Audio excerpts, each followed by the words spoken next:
Best Bites Forever.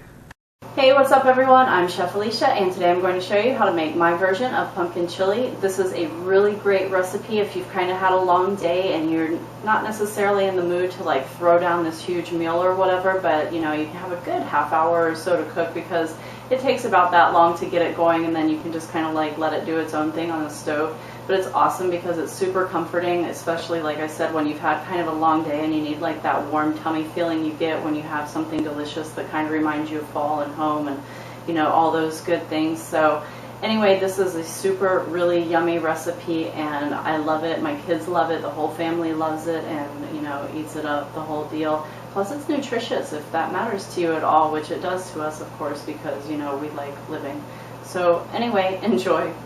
I'm going to start off by mincing 2 cloves of garlic. The way that I like to mince my garlic is to start off with the dull side of my knife. That's the back side of the knife, and I go over it once and then I flip over my knife and I go over it with the sharp side. It's just kind of a quicker way to get a nice little mince there. Put that over to the side and now let's dice our onion. To do this, cut off one end, leave the root end, and then peel it obviously.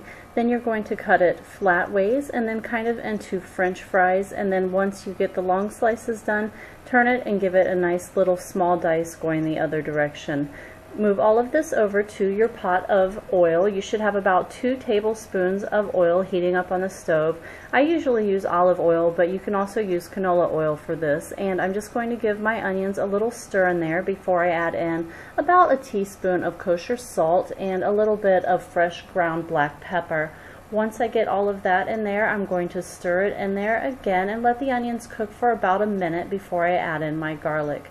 So here goes my 2 cloves of garlic into the pot, and I'm going to cook that for another minute or so before I add my beef. This is 1.5 pounds of ground beef, and I'm using an 85-15, which means 85% meat, 15% fat, and I'm adding a little bit of kosher salt and again some nice ground black pepper on there.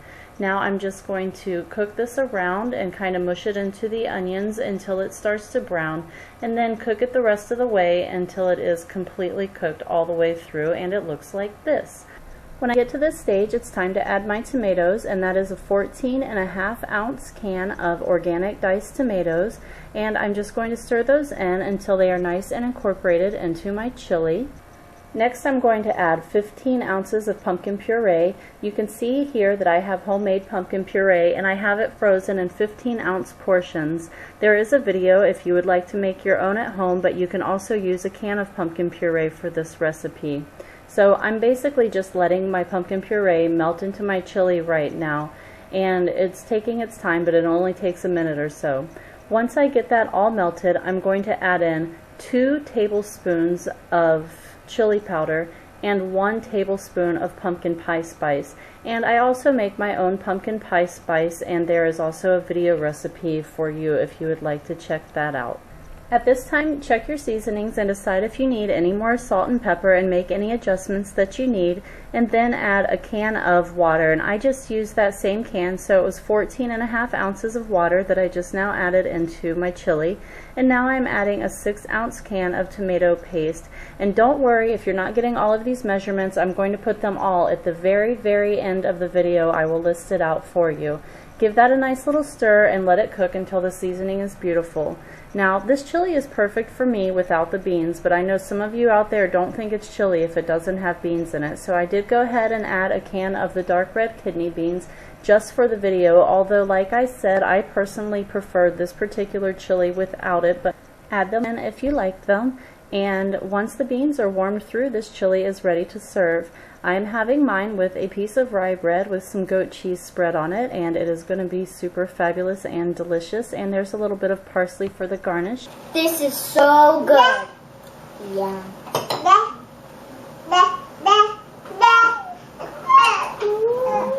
For more delicious recipes, be sure to check out my YouTube channel. Don't forget to subscribe while you're there. You can also check out bestbitesforever.com. Thank you so much for watching, and happy cooking, everyone.